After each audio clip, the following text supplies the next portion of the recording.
நீங்க தமிழ்நாட்டை குறித்து மோடி ஏன் வருகிறார், தமிழ்நாட்டை குறித்து ஏன் மோடி அதிக நம்பிக்கை வைத்திருக்கிறார்னா, நீங்க 1000 வருடத்திற்கு முன்பு இங்கு கோயிலில் என்ன மரபில் நீங்கள் வைத்திருந்தீர்களோ அந்த மரபு இன்றும் அறுபடாமல் தொடரக்கூடிய பல்லாயிரக்கணக்கான கோயில்கள் தமிழகத்தில் இருக்கிறது.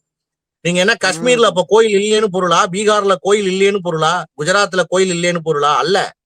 நீங்க அத்தனை கோயில்கள் இடிக்கப்பட்டிருக்குது, அத்தனை உங்களுக்கு ஆகம பாடசாலைகளும் வேத பாடசாலைகளும் இடித்து நொறுக்கப்பட்டிருக்கிறது, கொளுத்தப்பட்டிருக்குது. நீங்க பல தட்சிணசீலா இந்த இது போன்ற பெரிய பள்ளி நிறுவனங்கள், கல்வி நிறுவனங்கள்லாம் அடித்து கொளுத்தப்பட்டு வேரோடு அதனுடைய இதெல்லாம் பிடுங்கி எறியப்பட்டிருக்கு. அப்ப வட இந்தியா முழுக்க நடந்த படையெடுப்பின் விளைவாக இந்து பண்பாட்டின், இந்த இந்திய தர்மத்தின் ஒரு முக்கியமான கூறுகள் பாழ்பட்டிருக்குங்கிறது யதார்த்தம்.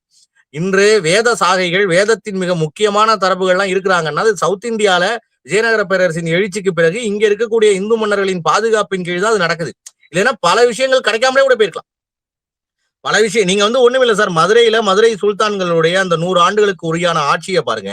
நீங்க குமாரகம்பண்ண உடையார் அந்த மதுரை கோயிலை மீட்கிற வரைக்கும் அந்த கோயில் என்ன நிலைமையில இருந்துச்சு, இழுத்து பூட்டப்பட்டிருந்துச்சு. நீங்க மதுரை மீனாட்சி அம்மனே தூக்கிட்டு போற நிலைமை இருந்துச்சு.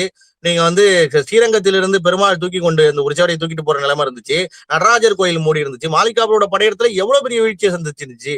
அப்ப அதே அந்த மாளிகாவோட ஆட்சி போல அங்க எத்தனை வருஷம் ஆண்டுச்சு? அங்க கிட்டத்தட்ட 500-600 வருடங்களுக்கு மேலே டெல்லியில் அவர்களுடைய செங்கோலை வச்சுக்கிற காலத்துல வடக்கு அப்ப என்ன இருந்திருக்க முடியும்? அப்ப மோடியினுடைய நவீன பார்வை என்னவா இருக்குன்னா, ஒரு வெளிநாட்டவரோ இல்ல யாரையோ மக்களையோ நீங்கள் தென்னிந்தியா குறிப்பாக தமிழகத்தை நோக்கி அவர்களை திருப்புகிற போதுதான் இந்து மதத்தின் உண்மையான அடிச்சுவடுகளை பின்பற்ற முடியும். அதனுடைய கோர், அதனுடைய மையம் அது இங்கே குடிகொண்டிருக்கிறது என்பதை மோடி புரிந்து கொண்டார்.